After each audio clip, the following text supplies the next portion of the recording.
Hello, this is Doug Gerlach. Welcome to the Tuesday Night Stock Club. It is May 4th, 2021. In tonight's presentation, we're going to take a look at what's going on in the market year to date. We're going to take a look at some Toolkit tips for those of you using the Toolkit 6 program. And we will be closing out with a look at a stock to study that you might want to consider for your personal or your club portfolio. There is a handout in PDF format in the handouts tab of the GoToWebinar client, so you can grab a copy of that and we'll get underway. It's been a big day in the market today, May 4th. I saw a headline that proclaimed it's the worst day in the market since March. And I'm sort of surprised that the media remembers what happens in March with their focus on the short term. But yeah, we've had a couple of good solid weeks in the market, and today a little bit of a pullback. Nothing out of the ordinary, nothing much more than normal volatility. And when we look at the market performance of the major market segments year to date for 2021, it looks pretty much the same as it did last month. The S&P SmallCap 600 continues its rise, up 21.6% year to date. The S&P 500 still having a fine year, up 10.9%. When you consider that the overall average over the long term for the S&P 500 is about 10 to 12% a year, the fact that it's at 11% and the year's not even halfway over is a really an average year or better. And then the EFA, the Europe, Australasia, Far East Index, pulling up the rear at 8.25%. So those small caps continued to perform well. Many of the stocks in our SmallCap Informer newsletter are at or very close to 52-week highs, which is great to see after the small caps sort of trailing large caps over a longer period. But still, many segments of the market are holding up just fine. The S&P 500 PE ratio, however, is at a whopping 44. This surpasses the PE ratio of the market at the peak of the 1990s bull market right before the crash. This is a very, very high level of represents a high valuation relative to earnings. And of course, the expectation is that large caps are going to continue to deliver some solid earnings growth. So far this year, we've had really great reports from a lot of companies. And again, coming from a weak 2020, it's not to be not unexpected. But there are a lot of expectations built in. I would suggest that companies that have a lot of high expectations, if they miss their estimates, if the results are not what the market seems or foresees, then those companies are probably going to get hammered pretty severely. We're seeing a lot of companies getting hammered because there are so many different options in the market. But you know, we are in unusual times. That PE ratio on a trailing 12-month estimated basis there, still very, very, very high. So tells me that the situation is not necessarily normal in the market, but we'll see as 2021 progresses and as we see how companies recover from the 2020 downturn, and that will, again, hopefully earnings will catch up a little bit to the valuation of equities overall. When we look at the earnings per share of the S&P 500, this is up a little bit from last month. So the overall earnings of the S&P have increased just a little bit, still well off the highs that they reached a couple of years ago. But I would expect that number to continue to get a little bit better as we go forward. And again, there's a lot of expectation in this market that it will continue to do well, that companies will continue to perform well. And I think that sets up the opportunity for disappointment for many people. Of course, the market corrections never come when you expect them. Otherwise, they wouldn't be corrections. They always surprise you. And so I think, as always, we want to maintain some defensive exposure in our equities, and you know, not focus on chasing the returns and the short-term gains that much of the market is focused on. This is a look at the Better Investing top 100 index. So the Better Investing collates the top holdings of investment clubs. They do this once a year, and then there is a independent third party that tracks an index, a total return index, based on those 100 stocks. It's the BIX index, and the returns as of the end of April 2021, the 5-year annualized growth rate, much better than the S&P 500 equal weight index. The BIX index is equal weighted, so the S&P 500 equal weight index is the same instead of the market cap weighted index that the S&P 500 is by itself. So it's sort of a more of apples to apples comparison. You can't purchase a BIX ETF. There isn't one. There's probably not that much demand, but it has a consistent track record of outperforming the S&P 500 equal weight index over time. And sometimes it's a little bit higher, sometimes it's a little bit lower, but that just Better Investing likes to suggest that this proves the efficacy of the Better Investing methodology. Of course, I updated the investor advisory service performance figures from HolbertRatings.com also for the end of April 30th, 2021, and this is what the IES results look like compared to the BIX and the S&P 500 equal weight index. So the S&P, the investor advisory service, so this is an annualized rate of return over the last 5 years. It was 23.4% as of the end of April 30th, according to the Holbert methodology. So outpaces both the S&P 500, the S&P 500 equal weight index, and the BIX 100 index when you see there. So this is a totally unauthorized slide. And this morning in our staff meeting, when I saw the BIX graphs, I suggested that maybe we could include the IES graph because the performance is pretty strong for the investor advisory service this year. You can always track the investor advisory service returns and performance on the investoradvisoryservice.com website. Look in the About section, and there's a track record page. And we have been updating that page monthly based on data that HolbertRatings.com calculates and validates for our newsletter and other newsletters. And you can go to the HolbertRatings.com website, and you can also compare, contrast, and sort the different newsletters for different periods. But the Investor Advisory Service has had a terrific trailing 12 months as of April 30th, up 111% in an annualized growth rate for the year, which is pretty phenomenal, and that well outpaces the Wilshire 5000 and the S&P 500. So the Investor Advisory Service is doing quite well, and very pleased with that performance. And incidentally, the SmallCap Informer has not been outperforming the S&P 500, but that's okay. It's been outperforming the S&P 600, the SmallCap index. That's our target for measuring the return of the SmallCap Informer picks. And yes, we're doing quite well in the last 1 year, 3 year, 5 year periods, and the lifetime. We're into the 9th year of publication. So by the time August 2022 rolls around, we'll have a 10-year track record that we can I'm hoping will be very positive, and based on the trends and the way the picks have been performing, those stocks have been doing very well as well. This all comes back to the better investing approach of investing in quality companies, investing in growth at a reasonable price. We're not chasing growth at any cost. We're not chasing the meme stocks or the FOMO stocks. We're not chasing big returns. We're looking for nice, boring companies that all they do every year is get a little bit bigger and see their share price go up over time. And when the economy hits a recession or when the market hits a correction, they don't suffer as much as some other companies, and will continue over time to continue to see those gains build and deliver outsized returns for our portfolios.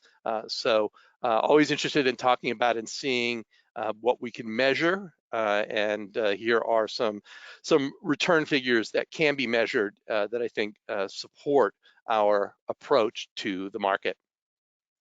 Don asks, can I go into the BIX to see what stocks are in it? You can look at the Better Investing Magazine Top 100 issue.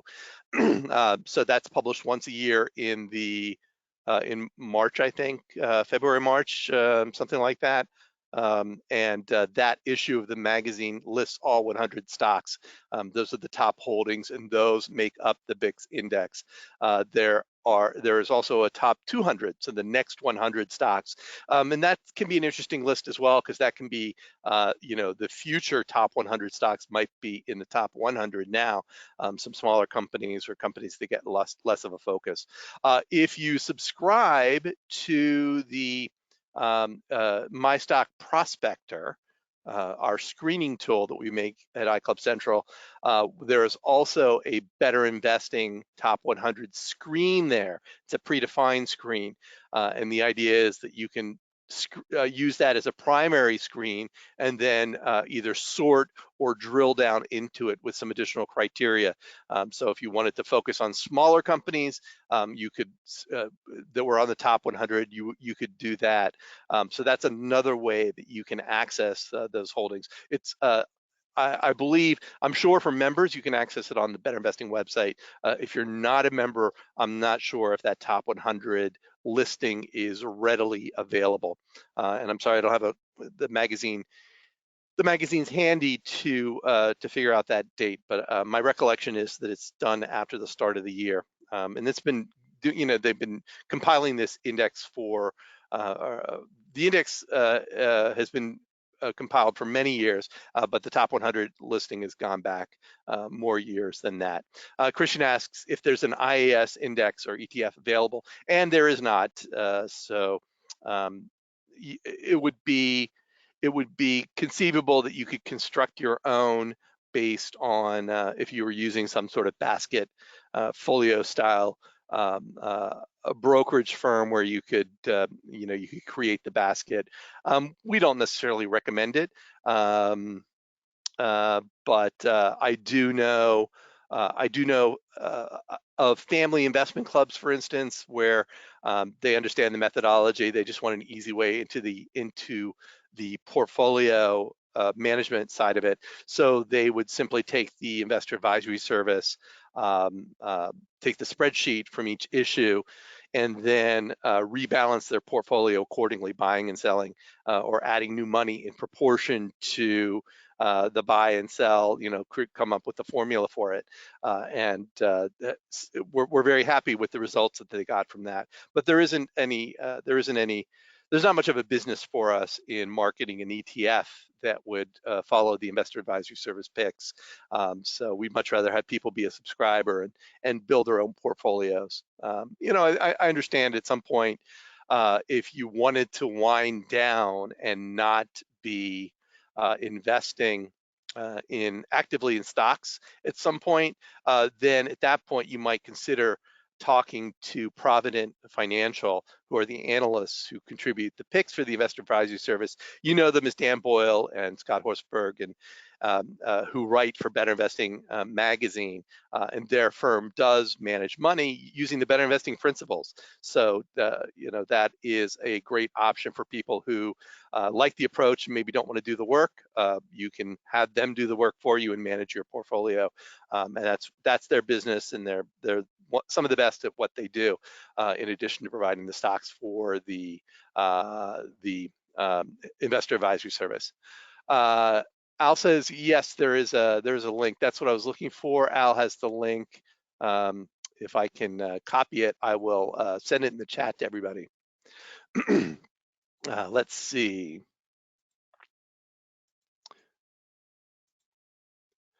All right, there's the link which I sent to everyone in the questions box. So I think you ought to be able to click on that. If you're a member, you will need to log in. That is a members link, but that way you can see those top 100 stocks.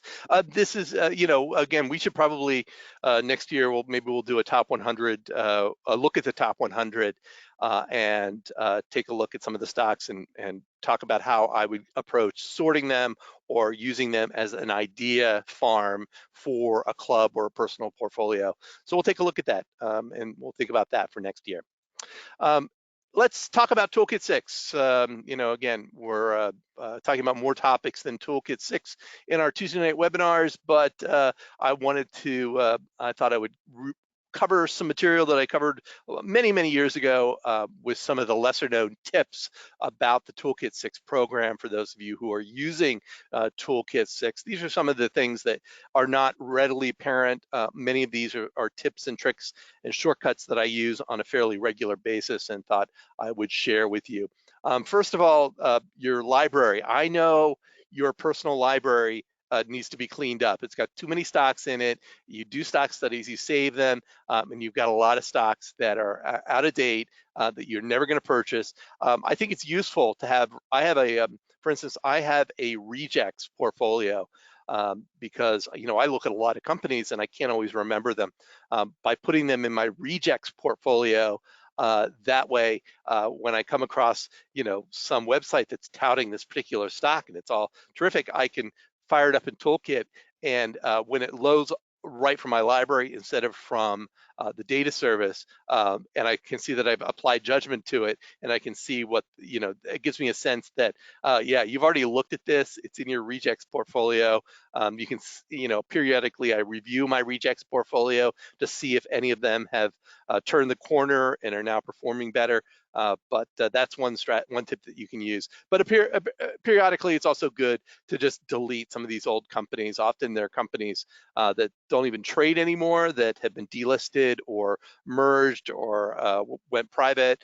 And so an easy way when you're looking at them is in the library is to right click and select the delete company option from the pop-up, and that will help you kind of quickly clean out those companies that are sitting there. In this illustration here, you can see all the company names are in red, and the judgment column says NA. That means that I looked at these companies, I didn't even think it was worth applying judgment, projecting growth, choosing PE ratios. They just didn't interest me or appeared to have problems. And so for whatever reason at the time, I never completed the study. And that's a good visual clue for you when you're using the program. But that's also a good point to just clean out some of those stocks over time. And that pop-up also has another option that I use. That's the add to selected portfolio. If you select a portfolio at the bottom, this is how you can add companies to it. So this, when I buy a stock or add a stock to the SmallCap Informer coverage list, I do the stock study. It shows up. I have my stocks sort of sorted by last judgment date, so it shows up at the top of my personal library, and that makes it easy just to right-click, add to selected portfolio, and then puts that stock into the right portfolio. So that's another tip as well when you're using the personal library. If you use the roster of quality, that's something that you can only access if you have a StockCentral.com subscription, and it gets you weekly updates to a pre-screen list of companies that look good on page 1, section 1 and section 2 of the stock selection guide. So in other words, they're going to have good growth characteristics on the visual analysis on page 1, and they're going to have good profit margins and trends on in section 2. So that is the screen for the roster of quality, eliminates companies that have downtrends, eliminates companies that have stagnant growth, flatline growth, insufficient growth, and only allows companies to be on the roster if they meet those criteria.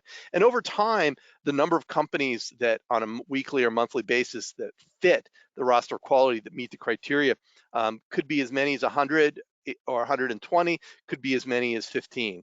It really depends on what's happening in the economy, what's happening to companies, and because it's focused on long-term trends, companies that either stay on it for a very long time or fall off of it and never, it takes a very long time to get back on the roster of quality. It is not a roster of valuation. So many of these stocks are very pricey on the roster, but that's okay. It's better to understand and know the attributes of quality, and then use this as a tool to fuel your watch list. And then when those stocks get into the close to the buy zone, you'll be ready to pounce on them. But if you're using the Better Investing data stream, the Better Investing login, that will not allow you to see the roster of quality. So a lot of people have a Better Investing membership. They have a StockCentral membership. They may prefer to use one over the other. The data is essentially the same between the two, but it is possible that you can, if you enter a StockCentral username and password on the preferences screen here, the roster will appear even if you have the Better Investing data feed selected as your default when you're downloading and updating, downloading new companies and updating data. So it just allows you to get the most of best worlds. And there will be times, and in fact, this happened just this past weekend, where one data service or the other won't be available, even though they're in the same colo, the same server farms, the same rack of hardware. There might be a reason why the Better Investing SSGs are not deliverable. This week they were doing some configuration of servers, and some of the processes related to the overnight data updating took longer than expected after the update, and that's not supposed to be what happens when you update servers. But so there was a time when the Better Investing data feed was not available, but StockCentral worked fine. And vice versa, it happens sometimes. So it can be useful if you have that Better Investing subscription to get the magazine and the other benefits of being a Better Investing member. You get the StockCentral subscription so that you can access the ratio analyzer and the industry averages and some of the other tools on the StockCentral website to input both usernames and passwords into Toolkit for redundancy and get the best of both worlds. Often, and we covered this in a recent webinar where the visual analysis, the graph of revenues and profits, price and earnings was very hard to interpret. It was being placed awkwardly on the scale. By default, Toolkit 6 auto positions the series so that they best fit on the graph with the least number of scales. And that is something that works mathematically. Back when the SSG was a paper form, it was there was a scale on the left side, on the left axis, that you had to match up to when you plotted your figures, so you had to do a little bit of math. But Toolkit figures, it can put the data on there in any fashion, so it all fits without having to expand it too much. But a lot of people still like to see the graph on the stock study in income statement order, where revenues are on top, pre-tax profit is below that. And then from pre-tax profit, you divide by, you take out the taxes, you divide by the number of shares, you get earnings per share. And then you plot the price close to the earnings scale, and that will allow you to interpolate the PE ratio. And not all of this in the right order, but also on the right scale. And so that is sometimes, that is kind of hard to do, especially depending on the differences in magnitude between sales and profits and earnings. Sometimes things get scrunched up or are easy to position in order, but not on the right scale. So if you select the set graph to values button up at the top, this is how Toolkit is positioned it. So it's following that order, that income statement order: sales on top, pre-tax profit below that, earnings at the bottom, and then prices behind the earnings line. But nothing is on the right scale, right? The 85 is of the 88 billion rather of sales is on the 1.6 or 10.6 or 16 line.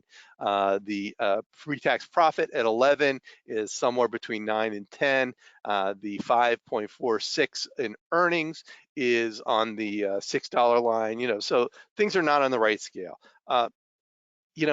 for me, it makes sense. The numbers are there. It tells you what the values are, so you can interpret it. But some people like to see it when you set it to value. But when you click the option to set graphs to values, well, now everything is out of order. The sales and the pre-tax profit are kind of are all messed up. The $11 billion in pre-tax profit is on the 11 line. The 546 in EPS is on the 5.44 line. The 88 billion of sales is on the 8.8 line scale. So everything is in to its scale, but the order is not right. So from here, if you wanted to get that sales line so that it wasn't overlapping, the way to do it is to hold down the control button on your mouse, grab the series, drag it to where you want it to be, and then let go of the mouse button, and it will snap to the nearest series, the nearest scale rather. So in this case, we click and drag the $88 billion and we maneuver it up somewhere right below the 100 line, and we let go with the mouse and it will snap into position. And now everything else is in the right position. So now we've got everything on scale in series order, and so it makes the traditionalists happy. Now a lot of people would say, well, you're kind of still mushing things up. I'd much rather space things out. It's easier to interpret. You've got the sales over top the price lines down below. So everyone gets to choose how they want to do it on their own. When we did these back in the day, boys and girls, when we did the stock selection guide with paper and pencil, we didn't care where we put it as long as we got it on the page. And once it got on the page, we weren't going to redo it because that was a lot of erasing. We were using colored pencils that didn't erase very well. And so we learned to deal with it. But with the software, you can tweak it to your heart's content. Number 4, a little tip to quickly access analyst estimates. I'm pleased when we release version 6 of this feature of allowing you to plot analyst estimates of sales and growth directly on the graph. I was very proud of it, and it's a feature that's made its way into SSG Plus today. And I think a lot of users like having that additional guidance when you're projecting future growth. And so a little trick is, if you're on the visual analysis screen, you click the analyst estimates icon and this window pops up. The internet button is down on the bottom of this screen. And if you click that, that will open up pop up the list of websites in your web links. And there are 2 hard-coded in there at the very top these days. One is the 5-year earnings estimates from NASDAQ, and the other is the 2 quarters, 2 years earnings forecasts and sales forecasts from Yahoo. So it really makes it easy for you to, once you're here, to click, select from the pop-up, and then select the item. It'll open your browser, go right to those pages for those stocks, and that makes it easy to copy and paste or to type in this earnings and sales figures from analysts to help guide your future assessment. Let me go back here. Terrence says, how do you move the annual price bars? You do it the same way. It gets tricky when you're in something like this, a case like this, where everything is kind of overlapped together. So sometimes you might have to click and drag something out of the way, but you can click and drag the price bars and they will behave just the same. You can drop them where you want them to be, or you can control, click, drag, and drop, and they'll snap to the nearest scale. So yeah, works the same way, the price bars. On the back of the stock selection guide, in section 3, the default is to look at PE ratios for the last 10 years, but we added the option to look at the last 10 years as well. And I think that's very informative, especially now when we've been through the ups and downs of the cycle. We've had, last year was a crazy year for a lot of companies. It can be useful to toggle back and forth between the 10-year and the 5-year PEs, and using the Alt-K keystroke will allow you to do that. And you can see when it uses the 10-year averages on the left side here, you can see it will display that on line 6. It will display 10 years to indicate that it's using the 10-year averages for the high and low PE ratios. So you can see that it makes a difference sometimes. And sometimes you want to take a longer term picture of the company's valuation, so the 10-year might work better, especially if you can incorporate a bear market in a bear market cycle, or a down market cycle, or a sideways market cycle in the last decade. In the last 5 years, you may not be as able to identify. And so, we have, I think, one possible problem that investors who've started using the SSG in the last couple of years are looking at PE ratios with a much different perspective than those of us who've been doing it for 20 or 30 years, because we remember when PE ratios were sometimes in the single digits, and were sometimes for extended periods for some companies were very low, and when stocks were valued much differently than they have been in the last, since 2000, and certainly in the current bull market. But we have to go back to 2008 to find the last major downturn prior to 2020. And when you look at 2020, you see, for many companies, you see this really super low PE ratio, and then the high PE ratio just matches everything else for the year, for the years before. It's right in line with how the companies performed. And so there's barely any clue for many companies of a bear market or a correction that hit in 2020, with the exception of that low PE value, which is so abnormally low for most companies. I find myself removing it as an outlier almost automatically, because it goes beyond the normal range of what we would expect during a bear market. Anyway, this is I'm just pontificating now, but this option is there. And there will be times when I think it's more useful to look at a 10-year PE than a 5-year PE, and this can be a way to help you accomplish that. In number 6, selecting the low EPS in section 4, I do this with every stock study. I'm using the Alt-Q option to toggle between the low earnings per share choices. There are 4 choices. One is the last fiscal year item, so up in section 3, the last fiscal year's earnings. The default for our default judgment and first impression is using the trailing 12 months earnings. Right now, the trailing 12 months and the last fiscal year earnings are going to be, for many companies, going to be the same, especially for companies that had fiscal years ending December 31st that haven't reported their first quarter yet. But that's the default. That's the actual proven earnings capability of the company in the most recent 12 months, the most recent 4 quarters. That's my default go-to. There are 2 more options. One is the forward 12-month FTM option. That's based on your projected growth rate on the front of the SSG going out 4 quarters. What is that value? And then the last option is the average of the forward 12-month and the trailing 12-month figure. Now, sometimes if the company is offering guidance and the guidance is well above what the trailing 12-month earnings have been for the company, I will use some variant of the average of the trailing 12-month, forward 12-month, or the forward 12-month earnings in this field. We're going to multiply this times our estimated low PE ratio, and that will give us a low price.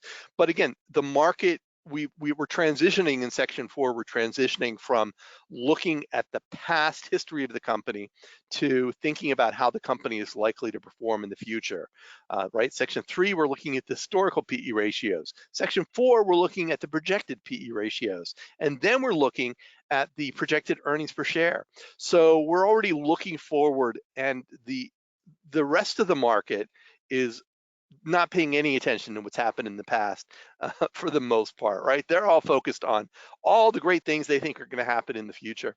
But and so in many cases, the PE ratios, the expectations are built into the valuation. So it makes it harder for us to find what we would consider good value stocks, because the rest of the market is pricing things on a different level. We're looking at trailing earnings to calculate PE ratios, and the rest of the market is looking at how the company is likely to perform in the future. So that justifies to me using some variant of the average of the trailing 12-month and forward 12-month, or the forward 12-month earnings in this option. So all Q here allows me to toggle through them and to see how that impacts my low price selection and what I might do. But again, I think it's really, really crucial if the company is offering guidance. That's giving you a crutch. That's giving you support for using that earnings figure or the mid-range of it or the low end of it, even in your expectation of the low earnings, the earnability of the company, if you will, in the near term, which will help us set our downside price. Number 7 is how to quickly access the company website. Um, uh, it's kind of surprising how little I use this feature, but if you have the company website and you put it into the website field, later you can open it from the company URL item on the web icon and kind of quickly go there. These days it's so much easier to find websites than maybe it was 10 or 15 years ago, when this kind of feature was really just added for the first time to Toolkit. There's some other artifacts in the preferences screen that are more akin to how we used to use the internet. But this is on a company by company basis, you can as you're doing your research, record the URL here, especially if it's a separate investor relations website. And another tip here is, if you click on the company URL icon, it won't. It will, and there's no URL there. You'll get prompted to enter it. So go to your browser, find it, enter it right away without having to kind of backtrack, close something, and then reopen it. But this is where that website link comes from in the Toolkit company menu when you're doing a stock study. So it can be useful, I think, to have that be available there. Here is that web icon pop-up, and it says open company URL. That is the first option on the company specific research link, and that's where that information is coming from. So that's where you can click, even if it's not entered, and it will prompt you or allow you to enter the URL if you have it available. The notes function of Toolkit is pretty useful. There are ways that it could be better, certainly, but there are two aspects to the notes field. There's the description field, and which you can copy and paste from your favorite website, and there is also a general notes field, and that's where I'll put in notes about if I used non-GAAP figures, for instance, or if there was a question I had about a particular data point, or if I saw something in the annual report that I wanted to verify. You can use the notes function for all sorts of purposes, and you can print out the notes when you're printing from the program as well. So you can load up that notes field with all sorts of information and notes about each iteration that you do, every time you're adding judgment, the things that you do, and that can be a good habit to get into. On the icon bar here, the company icon bar, you can see that the notes text is in italics, and that tells you that there is a note that exists for the company. If the notes, if it looks like the other text in non-italics, then there's no note that has been created there. So it's just a little visual indicator or reminder that you've got a note there that you might want to take a look at. Number 9, if the one of the features we added in Toolkit 6 is the ability to track the date of your last judgment.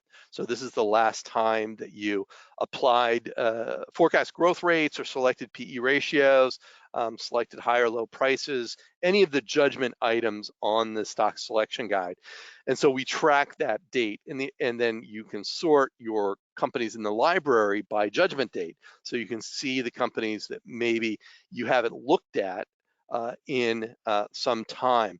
But often you might want to, there may be times where you review a stock and you don't make any change to the judgment and everything looked fine. You're going to maintain growth rates, PE ratios, et cetera, your buy and sell price. You're not going to make any changes to it, but you want to somehow be able to see later on that you did actually make a review of the company. And so in those cases, the idea is you want to update the date of the judgment.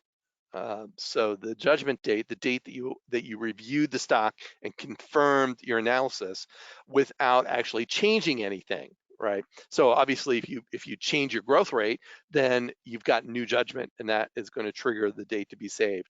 So the workaround or tweak is that if you review the company, but you're happy with the judgment, but you want to record that you did a review on this date, that you looked at it, because again, we understand that, ask me what stocks did I look at last month, and I would be hard pressed to give you a list of which stocks I reviewed out of the dozens that I follow.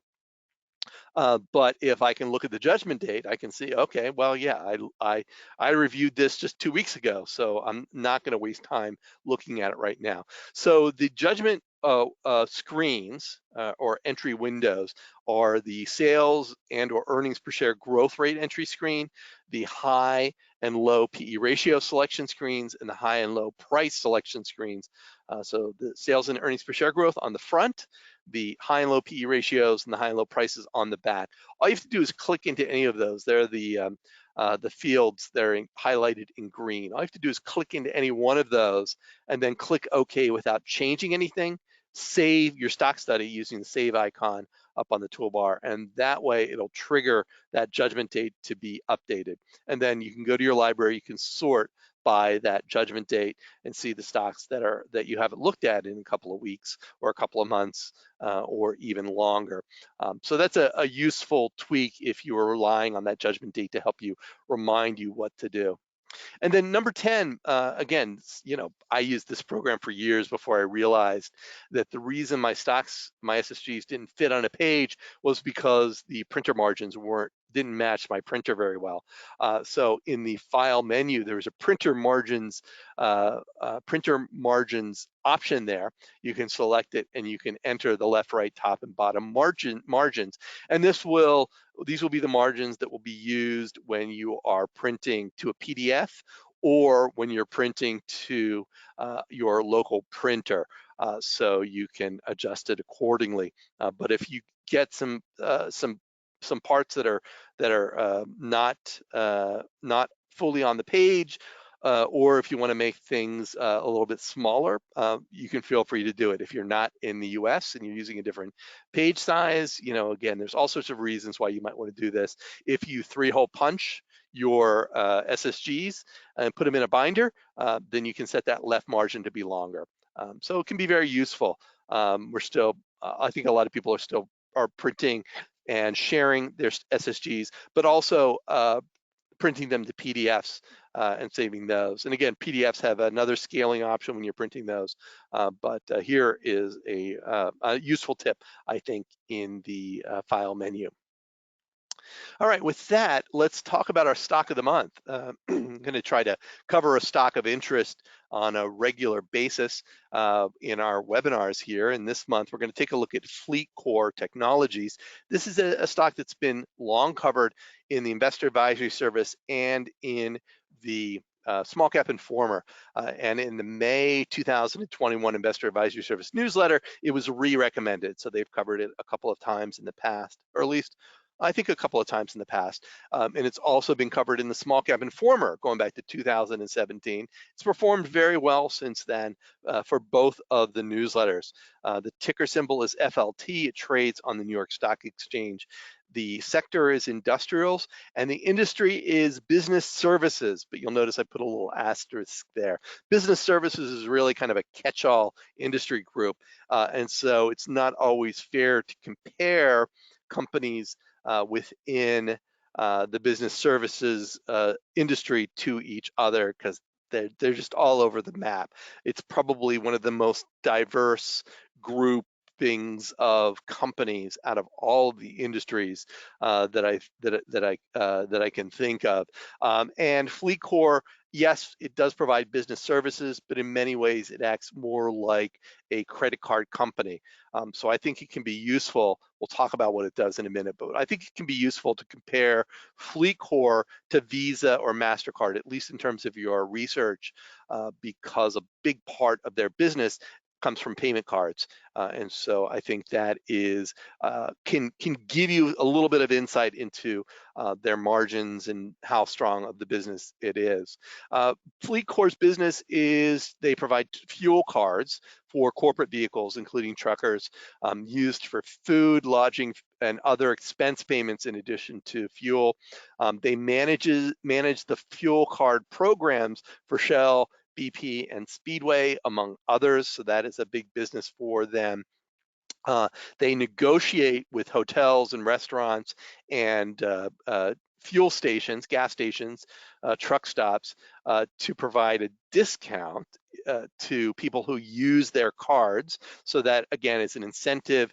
The truck stops as fuel stations will provide a discount because the FleetCor touches a lot of businesses, and so they get, if you can offer a discount on a regular basis, companies will send their business your way. So FleetCor in the intermediate there helps navigate those, and so that helps companies save a little bit of money and help them compensate for using FleetCor services.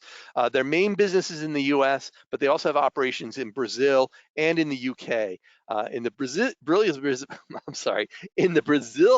Brazilian business line, they offer RFID toll processing, so electronic toll processing, and that's 12% of total revenues.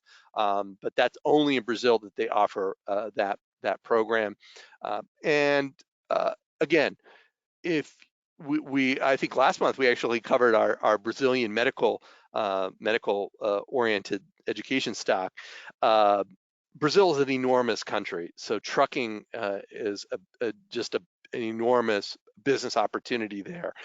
So it on the one hand, you think US, Brazil, and UK, but when you look at a map of Brazil, there's a lot of miles being driven in that country to transport goods around the country. So it's a big part of their business. They have very high. One of the things when I started covering the stock that I was impressed by was their renewal rates for customers. The customers just renew, and that just provides a core of income that just recurs year after year after year. Their customers are happy. That tells me that the business is doing something, that if your customers are willing to pay and to re-up every year for your services, I think that's a pretty good thing to be looking for. Their core business grows transactions about 3 to 4% a year, so a little bit faster than the overall economy, but the sales force is highly incentivized to pursue high value accounts. So the growth of FleetCor's business outpaces the rest of the industry. So they're taking business from other players in the field. Other growth opportunities include the increased RFID and contactless tolls business, especially in countries like Brazil, where the pandemic kind of moved things into automatic toll processing, like electronic toll processing even more, push the country into that way of operating instead of having manned toll booths. The other option is meals parking. Also big business. McDonald's in Brazil uh, actually brought in a FleetCor to install RFID in drive-throughs so that people who have the toll pass in Brazil could just go drive through a McDonald's and pay using their corporate account and pay for their meals. What's great about the FleetCor business is, yes, it's a payment card, but the payment card is a benefit for the employee because they don't have to front the cash to fill the trucks with gas, to pay for their expenses on the road. They can put it on the card.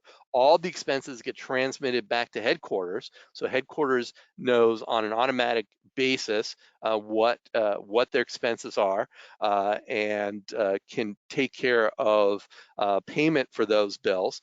So headquarters loves not having to deal with fiddly paper receipts and expense reimbursement. It can be automated, and so that's a big driver of the business, especially when we're looking ahead.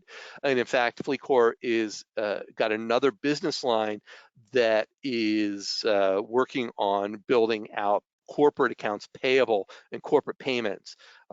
Right now, accounts payable across the United States, half of accounts payable, so half of the bills that are sent out by companies to other companies and individuals are settled by paper checks. So FleetCor has an invoice system that is electronic. So you instead of sending out a paper bill to your customer, you can send them an electronic bill, and they can come back to your system, log in, and pay it electronically. And so FleetCor has the back end for that and manages all those transactions. And that is a big growth opportunity in the US and elsewhere around the world.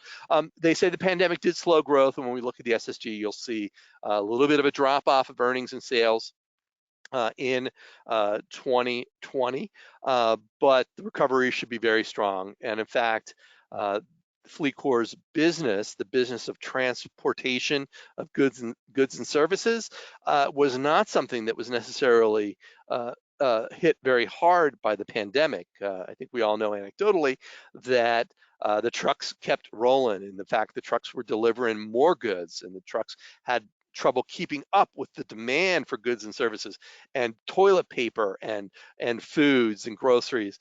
So that's been like that around the world. That served FleetCor's businesses quite well.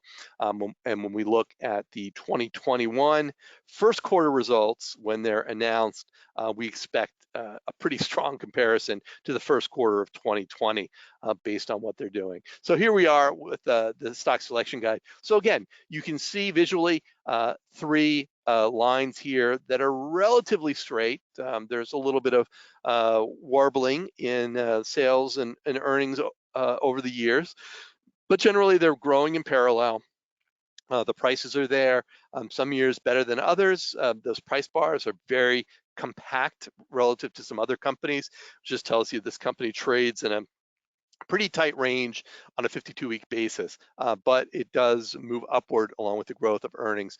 In the fourth quarter, sales were down 11.7%, earnings were down to 4.7%, but when we look at the profit margins, they were actually on a percentage of revenues, profits were actually pretty stable, pretty strong. So that meant the cost controls are in place for the business, and I like that.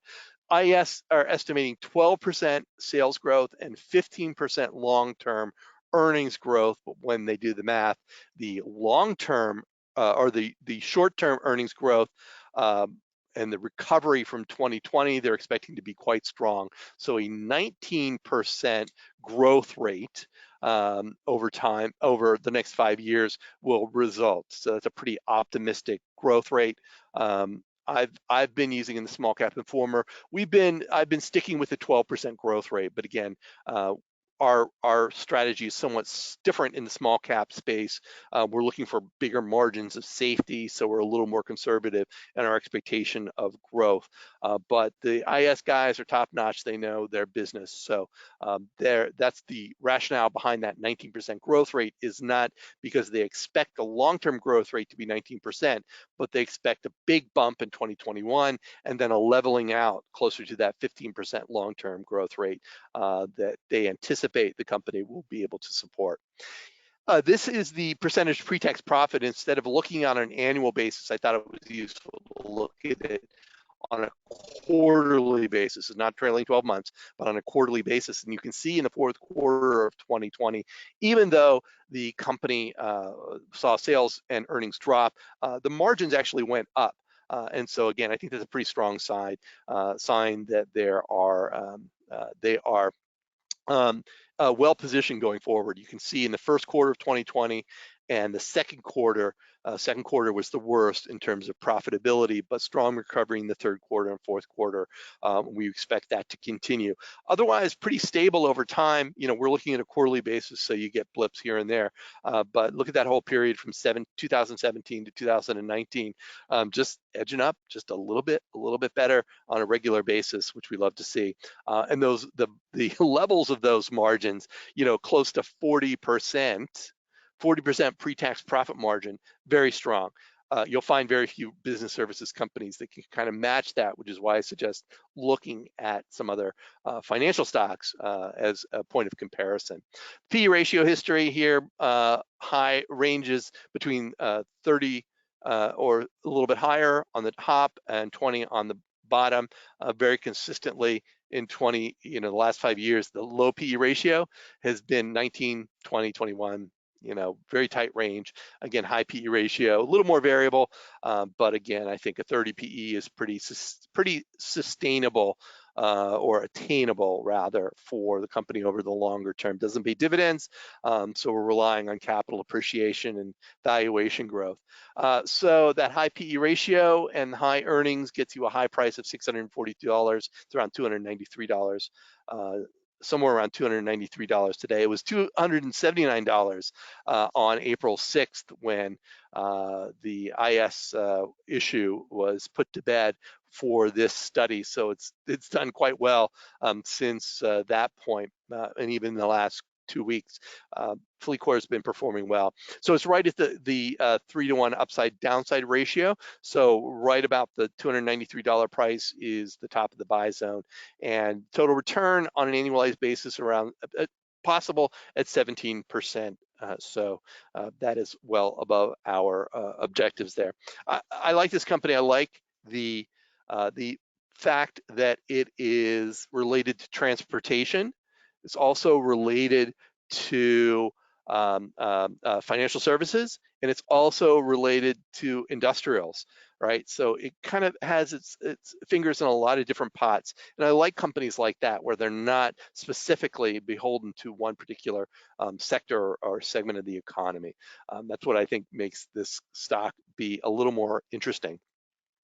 So with that, we'll wrap it up. I've got a big schedule again. Here's where I will be over the next couple of months. Everything is, we're still maintaining our cyber presentations. Hopefully by the time we get to October for the Better Investing and the AAI conventions, that we will be able to meet in person. But this Saturday, the West Texas Better Investing chapter is doing an investor education event, and I'll be speaking at that, and that would be open to the public. There is a charge, but you can find it on the Better Investing website if you'd like to check that one out. Otherwise, we've got money shows coming up on May 12th. At the Money Show, I am going to be talking about using GARP, growth at a reasonable price, to investigate small cap stocks. So you'll find more information about that on themoneyshow.com.